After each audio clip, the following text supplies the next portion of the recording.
নমস্কার, হরে কৃষ্ণ, রাধে রাধে। সকল ভক্তগণে আমার কৃষ্ণ মহিমা শ্রী শ্রী রাধা মদন গোপাল জিও চ্যানেলে স্বাগত জানাই। আমার গুরুদেব প্রপার স্বরূপ গোস্বামীর আতুল চরণে ভক্তিপূর্ণ প্রণাম, মাতা পিতার চরণে প্রণাম, সকল সাধু গুরু বৈষ্ণব ভক্তগণের চরণে প্রণাম জানিয়ে আজকের ভিডিওটি শুরু করছি। আজকে আমরা আস্বাদন করব নৃসিংহ ব্রত মাহাত্ম্য শ্রবণে হৃদয়ে ভক্তি জাগ্রত হয়, পরম ভক্ততে পরিণত হওয়া যায়। তাই ভক্ত প্রহ্লাদের পিতা ছিলেন হিরণ্যকশিপু। তিনি নিজেকে সৃষ্টিকর্তা ভাবতেন, তিনি দাম্ভিক ছিলেন,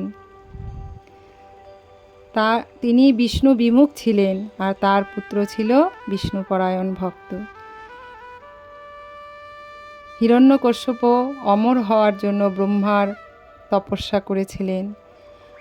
ব্রহ্মাকে বলেছিলেন যে আমাকে অমর বর দেওয়া হোক, কিন্তু ব্রহ্মা তাকে বর দিলেন, এমন বর দিলেন যে বললেন তোমাকে কোনো শস্ত্র দ্বারা তোমাকে কাটতে পারবে না, তোমাকে দিনে না রাতেও মারতে পারবে না, জলে না স্থলে, ঘরে না বাইরে, তোমাকে এই পরিস্থিতিতে কোনো প্রকারেই মৃত্যু দেওয়া যাবে না।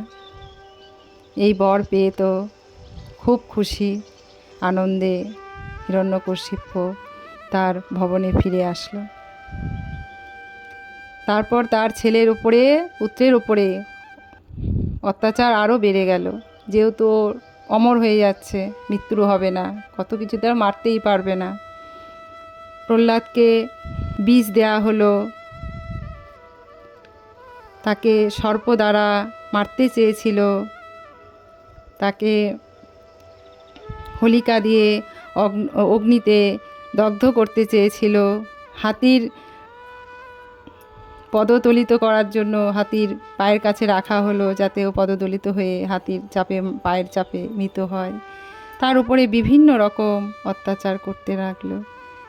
তার পুত্র তো দিনে দিনে আরও ভক্তিতে পরিণত হলো, বিষ্ণুর কথা সে প্রচার করতে লাগলো তার সখাদের নিয়ে।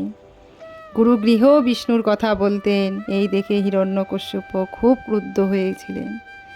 নিজের পুত্রের কাছে তিনি বিষ্ণুর কথা শুনতে নারাজ ছিলেন। তিনি প্রহ্লাদকে বহু প্রকারে মারতে চেয়েছিলেন, কিন্তু কোনো কিছুই, সব চেষ্টা ব্যর্থ হয়েছে। তারপর একদিন ক্রুদ্ধ হয়ে প্রহ্লাদকে বললেন যে তোর ভগবান কোথায় আছে, তোর বিষ্ণু তুই দেখা, এই স্তম্ভের মধ্যে আছে। তখন প্রহ্লাদ ভগবানকে ডাকলেন আর পিতাকে বললেন যত্র তত্র ভগবান, যেখানে সেখানে আমার ভগবান যথায় তথায় থাকে। দিয়ে বলো তাহলে দেখা এখনই। আর সেই মুহূর্তে প্রহ্লাদের ডাকে ভগবান সেই স্তম্ভ থেকে নরসিংহ রূপ ধারণ করে সেই নৃসিংহ ভগবান প্রকট হলেন ভক্তকে রক্ষা করবার জন্য। তাই গীতায় ভগবান বলেছিলেন যে আমার ভক্তের কখনো বিনাশ নেই। তাই কথাটি যেন তখন থেকেই প্রতিফলিত হয়ে আসছে। সেই প্রহ্লাদকে বাঁচাতে চলে আসলো, ভক্তের বিনাশ হতে দেয়নি। তখন হিরণ্যকশিপুকে নরসিংহ তার চৌখাটে বসে, না ঘরে না বাইরে, নরসিংহের হাঁটুতে রেখে তার ধারালো নখ দিয়ে, না অস্ত্রে না শস্ত্রে, সেই নখ অস্ত্র দিয়ে তার নাড়ি ভুঁড়ি ছিন্ন করে তাকে হত্যা করেছিল, আর ভক্ত প্রহ্লাদকে রক্ষা করেছিলেন। হিরণ্যকশিপুকে হত্যা করেছে আর ভক্ত প্রহ্লাদকে রক্ষা করেছিলেন। তাই ভগবান সর্বদাই ভক্তকে রক্ষা করে রাখে। তাই প্রহ্লাদ ছিল একনিষ্ঠ বিষ্ণুপরায়ণ ভক্ত।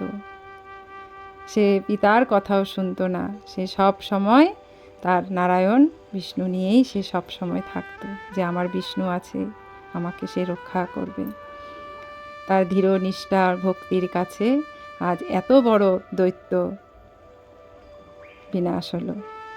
শুধু ভক্তির কাছে আজ এত ভক্তি ছিল প্রহ্লাদের হৃদয়ে, যেই ভক্তির দ্বারা আজকে ভগবান প্রকট হলো আর দৈত্যর বিনাশ হলো।